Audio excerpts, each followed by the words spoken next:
चलिए आज का ये क्लास स्टार्ट करते हैं। आज एक बार फिर आपका स्वागत है इम्बाइब इंग्लिश क्लासेस के इस वीडियो लेक्चर में।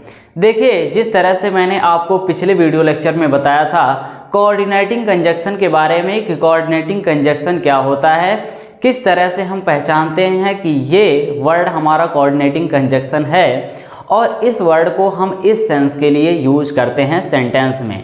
ठीक उसी तरह से आज के इस वीडियो लेक्चर में मैं आपको बताऊंगा सब ऑर्डिनेटिंग कंजक्शन के बारे में कि सब ऑर्डिनेटिंग कंजक्शन क्या होता है और सब ऑर्डिनेटिंग कंजक्शन कौन कौन से वर्ड होते हैं मैं आपको बताऊंगा, और सब ऑर्डिनेटिंग कंजक्शन का यूज कैसे किया जाता है और जब इनको यूज किया जाता है सेंटेंस को बनाने के लिए तो हमें किस तरह का सेंस मिलता है। तो ओवरऑल आज के इस वीडियो लेक्चर में आप बहुत कुछ जानने वाले हैं सब ऑर्डिनेटिंग कंजक्शन के बारे में। तो चलिए सबसे पहले हम ये जान लेते हैं कि सब ऑर्डिनेटिंग कंजक्शन होते क्या हैं, कौन सा वर्ड होता है जिनको हम कहते हैं कि ये वर्ड सब ऑर्डिनेटिंग कंजक्शन है और इनका यूज हम इस सेंस के लिए करते हैं। तो देखिए यहाँ पे आपको बताया गया है कि सब ऑर्डिनेटिंग कंजक्शन सबसे पहले ऊपर लिखा गया है और उसके नीचे आप देख रहे होंगे कि आपको डेफिनेशन मिल रहा है। डेफिनेशन क्या है? सब ऑर्डिनेटिंग कंजक्शन वो कंजक्शंस होते हैं, ध्यान से आप सुनिएगा, या आपको अगर क्लियर दिखाई दे रहा है तो आप पढ़ने का भी प्रयास करिए। जो मैं पढ़ रहा हूँ मेरे साथ साथ थोड़ा बोलिए ताकि आपको एक लंबे समय तक याद रहे। आप जब बोलते हैं किसी चीज़ को तो वो आपको ज़्यादा देर तक याद रहता है और उस पर आपके सोचने की क्षमता थोड़ा ज़्यादा लगती है। तो आप मेरे साथ बोलिए और जो मैं आपको बता रहा हूँ उसको ज़्यादा से ज़्यादा कंज्यूम करने का प्रयास करिए। देखिए यहाँ पे मैं आपको क्या बता रहा हूँ सबऑर्डिनेटिंग कंजक्शन के बारे में कि सबऑर्डिनेटिंग कंजक्शन वो कंजक्शंस होते हैं जिनका प्रयोग सबऑर्डिनेटिंग क्लास में किया जाता है। यहाँ पे मैंने आपको क्या बताया कि सबऑर्डिनेटिंग कंजक्शन कौन से वर्ड होते हैं और इनका किस तरह से यूज किया जाता है। सब ऑर्डिनेटिंग कंजक्शंस वो कंजक्शंस होते हैं जिनका प्रयोग सब ऑर्डिनेटिंग क्लास में सबऑर्डिनेट क्लास में किया जाता है। अब यहाँ पे आप ये सोच रहे होंगे कि सबऑर्डिनेट क्लास होता क्या है। तो देखिए, अगर आपको ये नहीं पता है कि क्लॉज क्या होते हैं, सबऑर्डिनेट क्लास क्या होते हैं, कोऑर्डिनेट क्लास क्या होते हैं, सिंपल क्लॉज क्या होते हैं, तो आप क्लास वाले वीडियो लेक्चर में जाइए, वहाँ पे आपको डिटेल में बताया गया है कि क्लॉज क्या होते हैं। उसको देखिएगा, पूरे वीडियो लेक्चर को फुल देखिएगा तो आपको बेहतर तरीके से समझ में आ जाएगा कि क्लॉज क्या होते हैं। वैसे मैं आपको यहाँ पे बताया भी हूँ, एक शॉर्ट ओवरव्यू भी दिया हूँ सबऑर्डिनेट क्लास के बारे में कि सबऑर्डिनेट क्लास वो होते हैं जो अपने आप में पूर्ण रूप से स्वतंत्र नहीं होते हैं। यानी अपने आप में पूर्ण रूप से स्वतंत्र होने का मतलब ये है कि अपने आप में पूर्ण अर्थ नहीं निकाल पाते हैं। वो अपने अर्थ के लिए, अपने फुल मीनिंग के लिए किसी सिंपल क्लास पे या किसी अन्य क्लास पे क्या रहते हैं, डिपेंड रहते हैं। आगे आपको बताया जाएगा। यहाँ पे देखिए, जो अपने आप में पूर्ण रूप से स्वतंत्र नहीं होता है, अपने पूर्ण अर्थ के लिए, यहाँ पे साफ साफ लिखा गया है, अपने पूर्ण अर्थ के लिए प्रिंसिपल क्लॉज या किसी अन्य क्लॉज पर निर्भर रहता है या डिपेंड रहता है। तो यहाँ पे आपको समझ में आ गया होगा कि मैं सबऑर्डिनेट क्लास के बारे में क्या कहना चाहता हूँ। सबऑर्डिनेट क्लास वो क्लास होता है जो अपने आप में पूर्ण रूप से स्वतंत्र नहीं होता है, अपने आप में पूर्ण अर्थ नहीं निकाल पाता है और अपने पूर्ण अर्थ के लिए किसी सिंपल क्लॉज या प्रिंसिपल क्लॉज या किसी अन्य क्लॉज पे क्या रहता है, डिपेंड रहता है। उस क्लॉज को क्या कहते हैं, सबऑर्डिनेट क्लास कहते हैं। और सबऑर्डिनेट क्लास में किसका यूज किया जाता है, सबऑर्डिनेटिंग कंजक्शन का यूज किया जाता है। यहाँ पे मैंने आपको सबऑर्डिनेटिंग कंजक्शन के बारे में एक छोटा सा ओवरव्यू दिया है, एक छोटा सा डेफिनेशन के थ्रू, छोटे से डेफिनेशन के थ्रू मैंने आपको बताया है कि सबऑर्डिनेटिंग क्लास क्या होता है। अब यहाँ पे मैं आपको लेके चलता हूँ, कुछ यहाँ पे एग्जाम्पल्स लिखे गए हैं, कुछ सबऑर्डिनेटिंग कंजक्शंस के एग्जाम्पल हैं, मैं उनको वन बाय वन करके आपको बताता हूँ। और यहाँ पे देखिए, इस वीडियो लेक्चर में पूरे सबऑर्डिनेटिंग कंजक्शंस को तो मैं नहीं कवर कर पाऊंगा, लेकिन कुछ कंजक्शंस हैं जिनके बारे में मैं आपको बता देता हूं और आगे आने वाले वीडियो लेक्चर में मैं वन बाय वन करके कैसे किसको यूज किया जाता है, किस सेंस के लिए किसका यूज किया जाता है मैं आगे आने वाले वीडियो लेक्चर में आपको बताऊंगा। यहाँ पे एक छोटा सा ओवरव्यू है, तो आप इसको देखिए, अच्छे तरीके से देखिए और उसको कंज्यूम करने का प्रयास करिए। यहाँ पे देखिए एज सुन एज जो क्या है, सबऑर्डिनेटिंग कंजक्शंस है। एज सुन एज है, एज इफ है, एज दो, ऑल दो, because, as long as, when, who, what, which, whenever, in order to, so that, even though, even then, such and such as और etcetera. इसी तरह से और भी वर्ड हैं जो किस में आते हैं, जो सबऑर्डिनेटिंग कंजक्शंस में आते हैं। यहाँ पे मैंने आपको सबऑर्डिनेटिंग कंजक्शंस के बारे में बताया।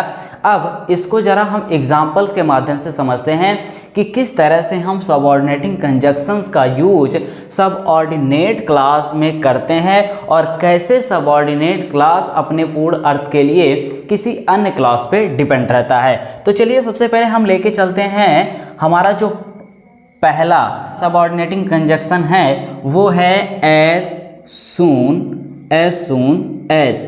अब यहाँ पे देखिए एज सून एज का यूज हम किस लिए करते हैं, यहाँ पे मैं आपको बता दे रहा हूँ। एज सून एज का यूज हम तब करेंगे जब हमारे सेंटेंस में जैसे ही का सेंस आएगा। जैसे आप ये कहते हैं कि जैसे ही वह आया मैं चला गया, जैसे ही बारिश शुरू हुई वह वहीं रुक गया, जैसे ही अंधेरा होना शुरू हुआ मैं वापस घर चला आया। तो यहाँ पे जब भी आपके सेंटेंस में जैसे ही का सेंस आएगा तो आप किसका यूज करेंगे, एज सून एज का यूज करेंगे। जैसे यहाँ पे मैं सेंटेंस क्या लिख रहा हूँ एग्जाम्पल के तौर पे, सेंटेंस ये है कि जैसे ही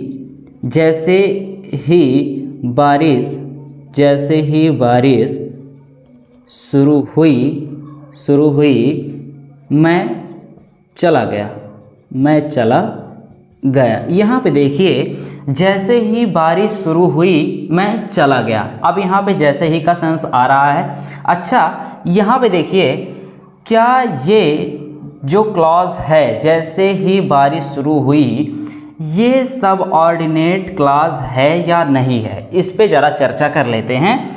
देखिए अच्छा मान लीजिए यहाँ पे ये ना हो, मैं चला गया ये ना हो, केवल ये हो जैसे ही बारिश शुरू हुई। देखिए जब मैंने आपसे ये कहा या किसी ने आपसे ये कहा कि जैसे ही बारिश शुरू हुई, फिर आप क्या पूरी तरह से ये जान पाएँ कि कहने वाला क्या चाहता है, उसके बाद क्या हुआ।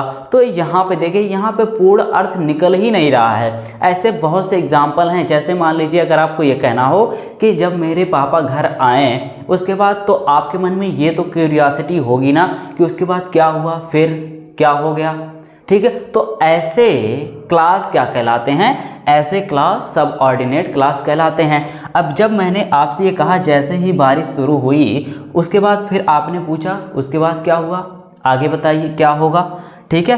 तो यहाँ पे ये पूर्ण अर्थ नहीं है। अब ये अपने पूर्ण अर्थ के लिए किसी प्रिंसिपल क्लॉज या किसी अन्य क्लॉज को चाहता है। तो यहाँ पे देखिए अगर मैं इसके बाद एक क्लॉज लिखूँ वो क्या कि मैं चला गया।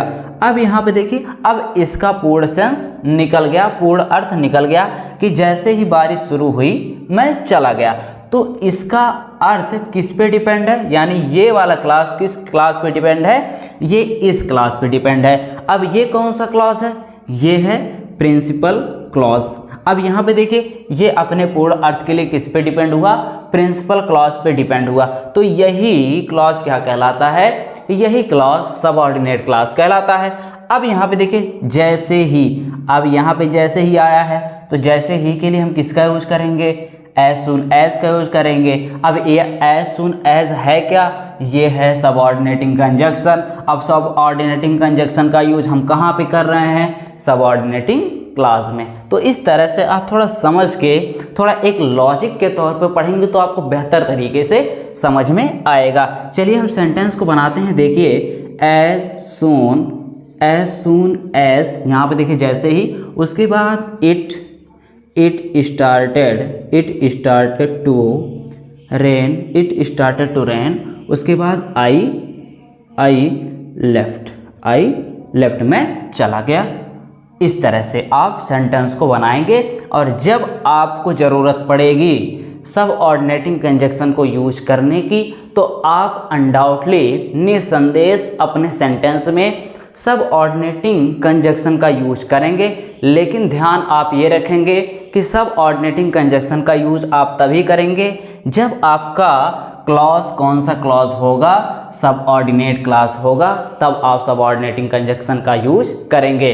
तो आज के इस वीडियो लेक्चर में मैंने आपको बताया कि सबऑर्डिनेटिंग कंजक्शन क्या होता है और इसी के साथ साथ मैंने आपको ये भी बताया कि सबऑर्डिनेट क्लॉज क्या होता है और इसके कुछ एग्जांपल्स मैंने आपको बताए और उसके साथ मैंने आपको ये भी बता दिया कि एज सून एज का यूज हम कैसे करते हैं।